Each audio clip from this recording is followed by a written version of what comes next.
Everybody, it's the old weeb, and today we're talking about the equivalency of Vegito versus Gogeta, but for the Naruto community. It's Sage of Six Paths versus Baryon. What is the strongest form of Naruto Uzumaki? Let's get started.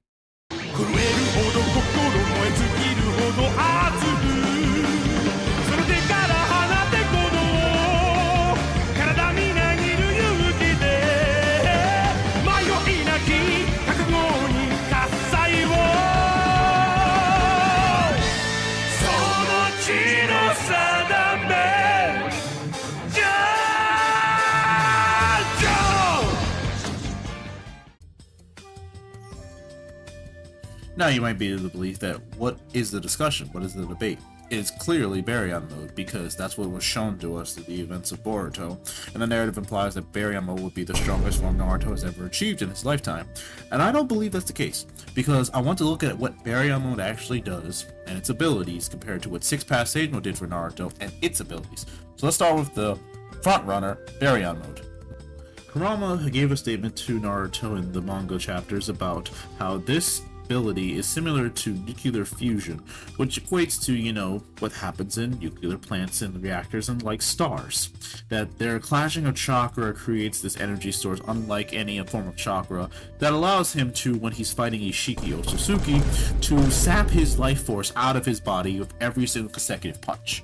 And of course gives him what perceives to be enhanced speed and reflexes. And the reason why I say perceive is that we don't have an actual quantifiable numbers to what this buff did to Naruto stats-wise, other than gaining him the ability to sap life force out with consecutive punches.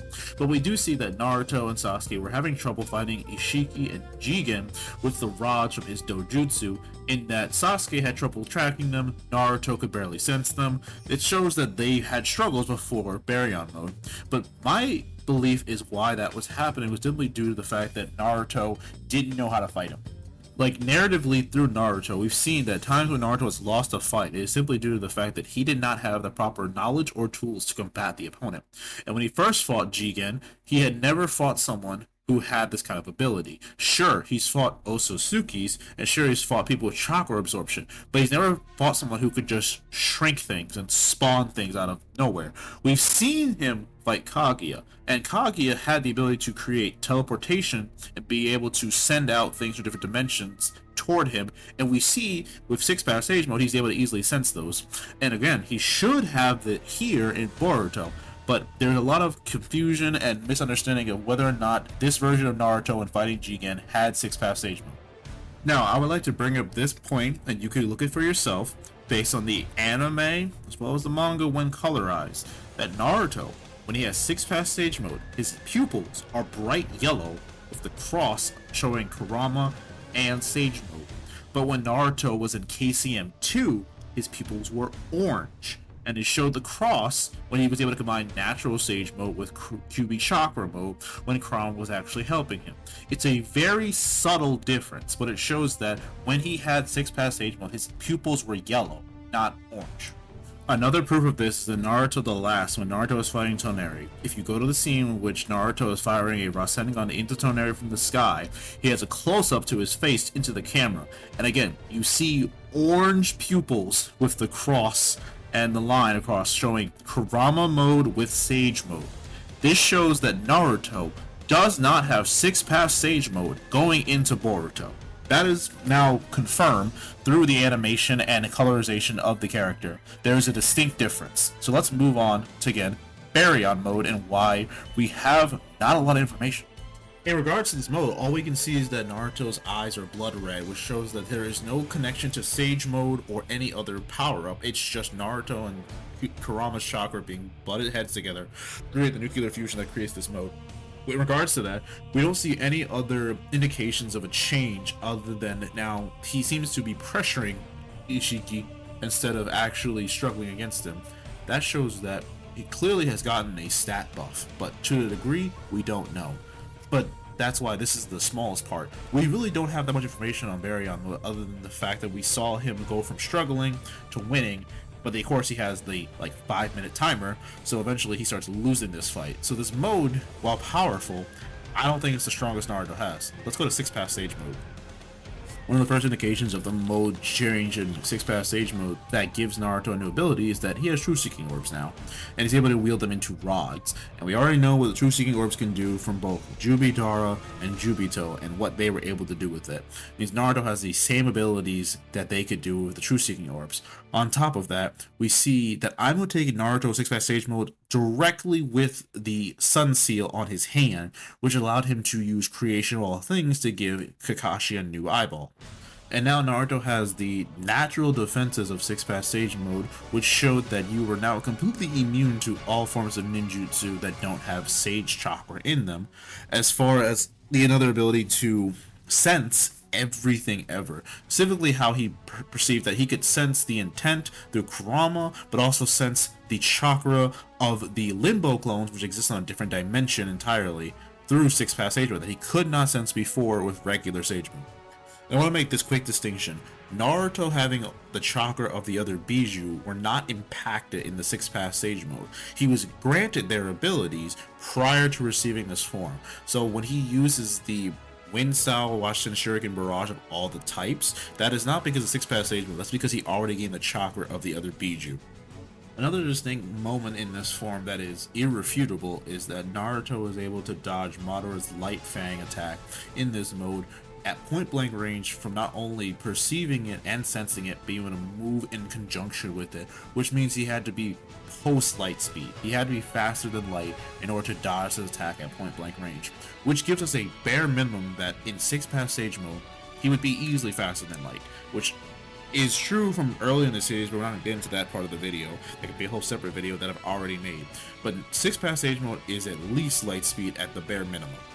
Another feat that he can do in this form is that he can fly in 6-pass stage mode, and we see that his number of clones has increased in relation to the limits he had for regular sage mode and Kurama avatar mode to about their normal numbers that he had for about the other forms. He can hit too easily the thousands as he normally could. Naruto at this point also has the ability to use all the 5 chakra natures plus yin and yang in relation to all his jutsus now, which means on top of the True Seeking Orbs, he already has the ability to hit with any kind of element or type in the ninja world.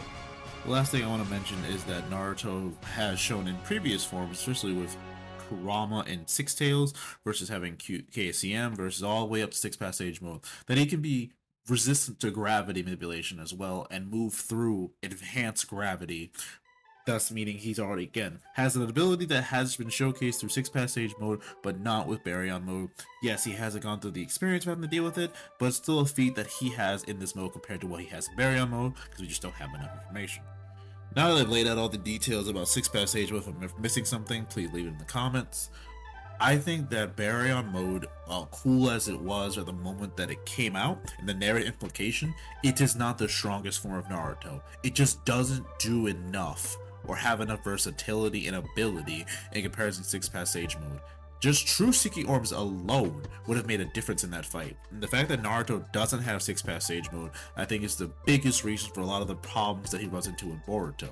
Because a lot of us believe that he has 6-pass stage mode still in the fights of Toneri, and he all the way like Shin Uchiha and the other events in Boruto. But as I demonstrated earlier in the video, you can tell when he uses 6-pass sage mode because of the pupils he has in his eyes. And throughout all of Boruto, it's always orange. Even when he's fighting Momoshiki and using his ability to protect Leaf Village, it's all orange pupils. Naruto has the full 9 tails, but doesn't have 6-pass sage mode anymore. And it was done deliberately to help nerf the character so he would not be the profound favorite / main character to the sequel series. Because sure, he gave him the full 9 tails, but he lost his strongest mode with 6-pass sage mode. So at the end of the day, I think it's easy to conclude that while Baryon mode was narratively implied to be his strongest form, I believe 6-pass sage mode is his strongest form through actual feats that he performs with both modes. And for those who would, of course, disagree and want to argue that, narratively, it just doesn't make sense for that to be the case.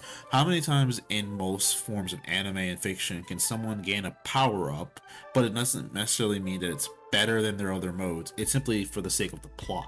I can name a few, but I don't believe you're going to believe me that in relation to the main characters always getting a power up from a flashback or memory or a new power being unlocked through external means, which is kind of what Baryon mode is, and how that isn't the strongest form of the character we have seen. I think a great example within the verse comes down to Edo characters versus their normal selves.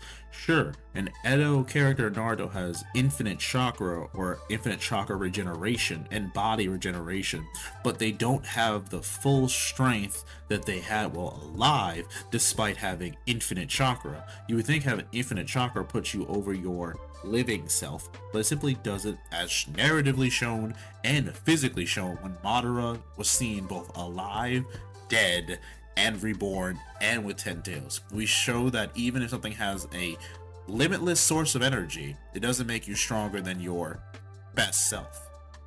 And with that, this is the old Weave signing off to another anime discussion or culture discussion. We never know what's going to be on this channel. GG's.